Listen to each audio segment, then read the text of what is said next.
been in outside sales for over 15 years. When she went to Greater Charlotte Biz, she saw a need for a women's resource guide, and that's how Women with Know-How was born, for you guys that don't know. And that was in print for a very short time, and she thought online would be the way to go. And it has since been online along with the magazine, which has undergone a rebrand. If you've seen that, we've got Juliana now doing the creative.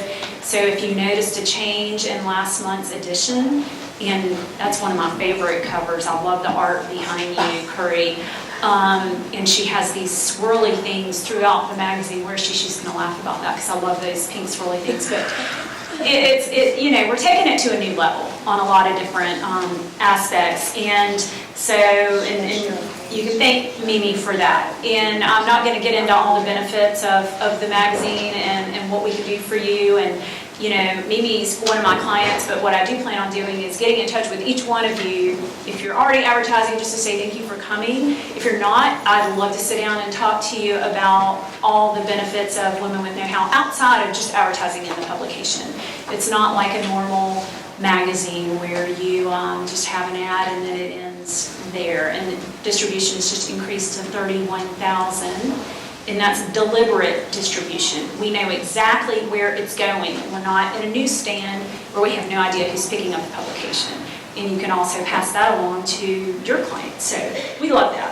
Now I'm going to get away from this mic because I'll keep talking. Mimi. Thank you. Well, thank you so much, everybody, for being here. It means so much to see this room filled with the incredible women that came out to support our first time out with making an impact for women in our community. And hopefully this will be the first of many to come on a regular basis, this time every year, going forward. I want to thank Wendy Whitehurst, who really didn't leave me a lot to say, because she kind of said it all. But this could have never been done by myself without Wendy's help. She's an invaluable part of our team, and I thank God for the day I met her and she came on board to help build Women with Know-How to the direction that we're taking it now. So a round of applause, please, for Wendy Whitehurst.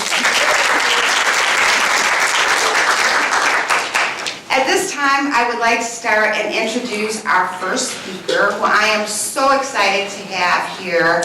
I was determined, I really was bound and determined to get Elaine Marshall to Charlotte one way or another when Wendy and I started talking about this event, and called the office in December, had gotten a partial commitment, so they would give me a firm commitment after the first of the year, and when we got it, I literally jumped for joy.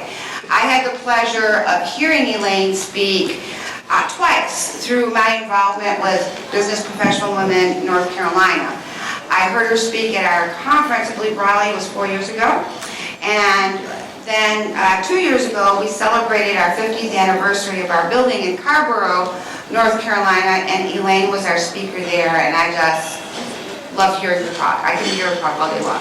But in 1996, Secretary of State Elaine Marshall became the first woman ever elected to a statewide executive branch office in North Carolina. Secretary Marshall was a member of the North Carolina State Senate before rising to statewide office. She holds a BS in Home Economics from the University of Maryland and a law degree from Campbell University. She has received honorary doctorate degrees from Campbell University, Lees McRae College, and Meredith College. She serves as co-chair of the North Carolina Moldavia Partnership for Peace and recently received an honorary doctorate degree from the Republic of Moldavia State University of Medicine.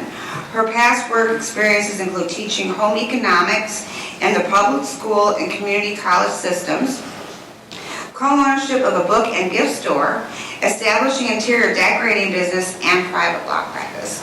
With that, I'd like to welcome Elaine Marshall. Good morning, everybody. Good morning. I want to thank Wendy and Mimi for having me here today. When the invitation first came in, I know that sounds very mysterious that you give a tentative because things are bubbling all over the place and sometimes it's difficult, but giving a firm after the first of the year 3 months in advance Was great. that's awesome. Part of the problem with some of these tentative things are, on Saturday, I will be leaving to go to the Republic of Moldova. You learned about that from the introduction. North Carolina's had this partnership since, actually, the military have had it since the fall of the Berlin Wall and the breakup of Soviet Russia. But the civilian side of it's been since 1999. And I am going to be, next week, doing training seminars in the Republic of Moldova with women leaders there, talking to them about what we do here, how we help each other. And what we're here today is all about helping each other, making the best we can of everything, taking all the appropriate advantages that we're entitled to for our business, for ourselves, for our families. And please know that what you all are doing here today in a much smaller, reduced fashion will be going on in the Republic of Moldova. Women do get elected to the parliament there, but they're very ineffective. Their voices don't mean anything at all. And we've been through that here in America, and I'm going to give them some lessons learned. So I'm pretty excited about the things that I've been doing lately. I mean, my day job is to regulate stockbrokers and incorporate LLCs and corporations and all that kind of stuff. And that's very interesting. It's stimulating for small business. But some of these other things are just incredibly personal to my heart. And so I'm very, very glad to be here today. And I'm going to tell all the folks in Moldova that I'm going to be meeting with of our event here today, and hope that they can get some people to take some leadership, to start an organization like this, to do the kind of networking, to do the outreach, to do the motivation, empowerment, improvement kind of conferences. So if they're looking for a go-I, I can point to, okay, we got a volunteer right here. How's your Romanian? Not very good. Okay, So I can learn. Okay. Anyway, I am pleased to be here. Thank you, Mimi, for that very wonderful introduction and the comments that are in the book. So, you know, it's kind of like Jeff Foxworthy says, you may be a political junkie if you knew that I was the first woman ever in the history of North Carolina to be elected statewide executive branch office. It's kind of fun being a real live North Carolina trivia question answer. So if somebody asked that on the radio, or our state magazine did it a little bit ago, you know the answer. It's Elaine Marshall. Kind of remember that. Also, I'll be on the ballot in November, so kind of remember that. You know, as much fun as I have talking about the past, what I really want to talk about is the future. Because that's what we're all here about. We're here to talk about your future as in how many limits there are going to be as to what you can achieve. Or maybe I should rephrase it. How few limits are there going to be out there? Your future as in, do you really believe you can reach success in life? Do you really believe these other women here today sitting at the table with you can achieve success? Those are not small questions. They're the big questions, as far as I'm concerned, for any woman in this 21st century. Let's talk business. How many of you right now would like to get a 19% pay increase right now? I mean, a 19% raise for doing exactly the same work you do now in exactly the same workplace, no extra hours. Now, how many would like that? What's wrong with the few of you that didn't raise your hands? Well, there's a very simple answer for that. You have to change genders. It's not really a simple answer.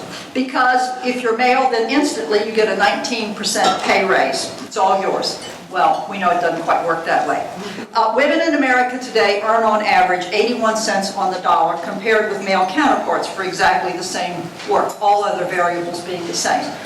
I suspect that reality may have caused many of you to get into the energy that you're investing in yourself and your company today because you saw that disparity and you decided, I can't live with that. Our own government says that sadly we've been stuck at this 81 cents on the dollar mark since 2004, according to the United States Department of Labor. I will have to tell you that as a young college student, as a young female after college, I marched, I railed, I discussed about pay inequity. And I have to tell you, at the rate we're going, I can't live long enough to get pay equity.